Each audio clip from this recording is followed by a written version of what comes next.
Mein Name ist Matthias Kuhnt. Ich war ab 2014 einer der Mitinitiatoren vom Sea-Watch-Projekt, hatte die Idee dazu gemeinsam mit Freunden, habe es auf den Weg gebracht und 2015 dann den Verein mitgegründet.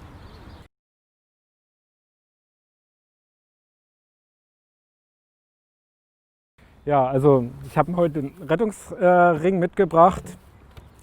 Der sagt eigentlich schon alles aus, sowohl zu unserem Projekt, aber auch allgemein, dass Menschen, die in unmittelbarer Not sind, dass denen, also die von Lebensgefahr bedroht sind, dass denen einfach geholfen werden muss. Und zwar, und das ist das Wichtige, bedingungslos.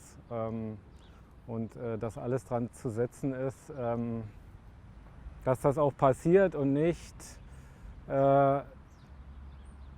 irgendwie drüber nachgedacht wird, ob Hilfsmaßnahmen, Rettungsmaßnahmen angebracht sind, weil sie irgendwelche Folgen haben können.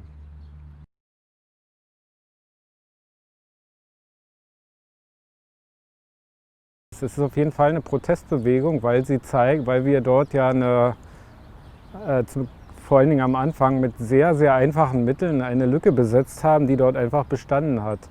Denn es hat 2015 keinerlei staatlich organisierte Bemühungen gegeben, dort die große Zahl von Menschen, die dort übers Mittelmeer kommen die sich dort permanent in Lebensgefahr begeben, und dort sind ja auch immer wieder Unglücke passiert, denen zu helfen, die zu retten, überhaupt mal zu gucken, was da passiert. War völlig unklar, was jetzt eigentlich wirklich dort vor Ort passiert. Und dann zu sagen, okay, wir sehen hier eine Möglichkeit, eben mit den uns zur Verfügung stehenden Mitteln diese Lücke einfach mal zu besetzen, war jetzt schon ein Ausdruck des Protestes dagegen, ne, dass dort eben nichts passiert. Die praktische Arbeit kann zwar nie die Lösung sein, weil die Lösung findet erst dann statt, wenn sich politisch was ändert, aber ganz praktisch sind natürlich jeden Tag Menschen gerettet worden, und in dem Sinne war es natürlich auch eine Solidaritätsbewegung.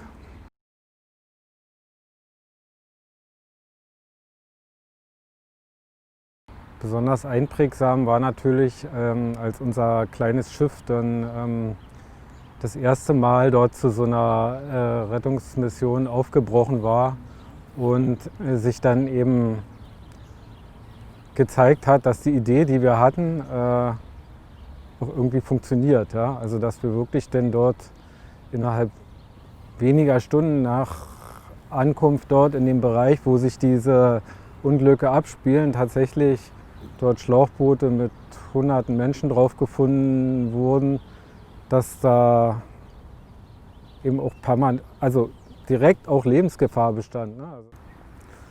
Und was mich besonders beeindruckt hat, ist auch ein Fakt gewesen, die Breite der Unterstützung aus der Gesellschaft. Ja? Also nicht, dass wir sozusagen so ein gewisses Aktivistenpotenzial erreichen, das war irgendwie klar, aber dass sich Leute wirklich aus der gesamten Breite der Gesellschaft bei uns gemeldet haben, uns unterstützt haben und so, das hat mich gefreut.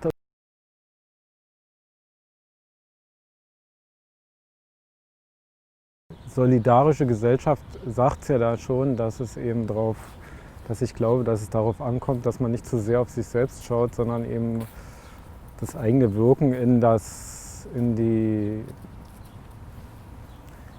sein Umfeld, in die Gesellschaft und einordnet. Wir sind heute alle sehr individuell unterwegs, haben alle unsere eigenen Lebenspläne und verfolgen die mit Nachdruck und so, aber zum Schluss haben wir eine funktionierende und solidarische Gesellschaft nur, wenn jeder auch zur Seite guckt, was neben ihm passiert, auf die Menschen eingeht, da wo Hilfe gebraucht wird, da auch mal hilft. Im Kleinen wie im Großen. Also dieses alte Sprichwort, das ist zwar ein bisschen plakativ, aber im Wesentlichen, ich finde es super. Es gibt nichts Gutes, außer man tut es.